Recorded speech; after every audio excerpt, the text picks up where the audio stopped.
કરાયું। કચ્છના છેવાડે લખપત તાલુકાના ગુનેરી નજીક આવેલ ડુંગર કોતરીને નિર્માણ પામેલ નિત્ય શિવ નિરંજન દેવ ગુફા ખાતે જિલ્લામાં સૌપ્રથમ વખત યોજાઈ રહેલા હિન્દુ સનાતની ચાતુર્માસ કાર્યક્રમ અંતર્ગત બેઠકમાં અહીં યોજાનાર વિવિધ કાર્યક્રમની સમીક્ષા સાથે તેના આયોજન માટે બેઠક યોજાઈ હતી, જેમાં સંતો સાથે મોટી સંખ્યામાં લોકો ઉપસ્થિત રહ્યા હતા। કચ્છ જિલ્લામાં સૌપ્રથમ વખત ગુનેરી ગુફા ખાતે રાષ્ટ્રીય મહાકાલ સેનાના સંસ્થાપક દિગંબર ખુશાલ ભારતીજી મહારાજ ઋષિ આશ્રમ મેવાડાના સાનિધ્યમાં ચાલી રહેલા હિન્દુ સનાતની ચાતુર્માસ ઉજવણી અંતર્ગતના ધાર્મિક કાર્યક્રમમાં આગામી દિવસોમાં અહીં શ્રાવણ માસ દરમિયાન યોજાનાર પાર્થિવ શિવલિંગ પૂજા, ભાગવત કથા, દેવી ભાગવત તેમજ રામચરિત માનસ સાથે પ્રથમ વખત યોજાનારા 54 કુંડી બગલામુખી યજ્ઞના આયોજન માટે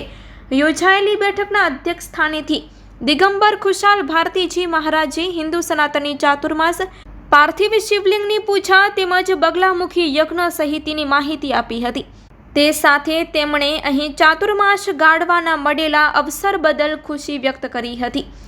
કાર્યક્રમમાં ઉપસ્થિત અંબેધામ ગઢસીસાના પૂજ્ય ચંદુમાએ આશીર્વાદ વચન આપતા જણાવ્યું હતું કે એટલે હાથે ડુંગર કોતરીને અહીં અલૌકિક ગુફાનું નિર્માણ કરનાર બ્રહ્મલીન પૂજ્ય ઉદય નંદગીરી બાપુએ જણાવ્યું હતું કે અહીંનું સ્થળ તપોભૂમિ અને પવિત્ર છે।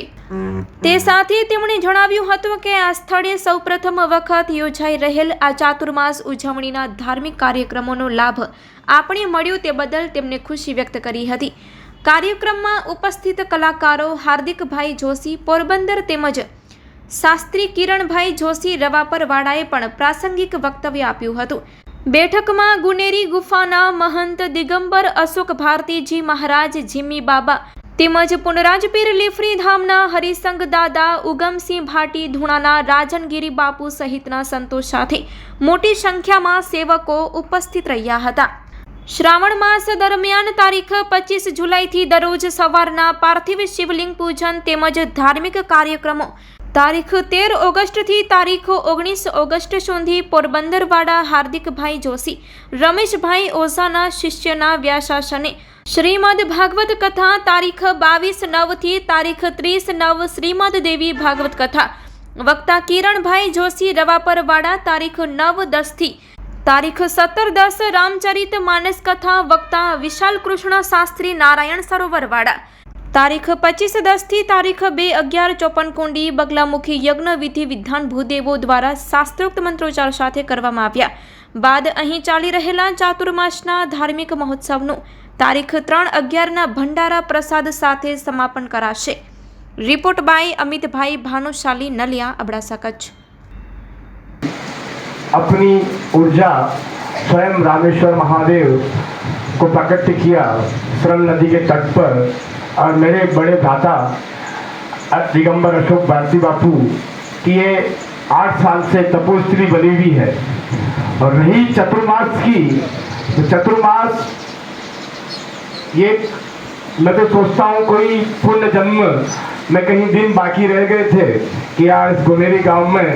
कुछ भजन बाकी रह गया, इसीलिए चतुर्मास के बहाने आना पड़ा। क्योंकि जहाँ कच्छ भूमि सतयुग के अंदर जहाँ मंथन हुआ हो, जहाँ से 14 रत्नों का प्राकट्य हुआ हो, उस भूमि की जितनी व्याख्या की जाए उतनी कम है। कच्छ वही कच्छ है जिसके ऊपर मंथन हुआ था, ये वही सागर समुद्र के ऊपर ये वही कछुआ है और भुज उसकी भुजाओं पर ये पूरा हमारी प्रकृति और मनुष्य योनि रह रही है। और जो भी आप स्तूप देख रहे हैं आज पहाड़, ये उस कछुए का ऊपर का हिस्सा है जिसपे आप आज रत्नों के द्वारा 14 रत्न जो प्राकट्य हुआ, ये सब प्राकट्य हो रहा है। और हम जिस सन्यासियों को यहाँ भजन करने का मौका मिल जाए तो उससे बड़ा मैं अपने आप को सौभाग्य नहीं समझता कि मुझे यहाँ कच्छ में अपने चतुर्मास 4 महीने तप और त्याग बलिदान की ये भूमि जहाँ हमेशा तपस्या, त्याग, बलिदान, कितने दिगंबरों ने या 18,000 नागाओं ने इस भूमि को बचाने के लिए बलिदान दिया।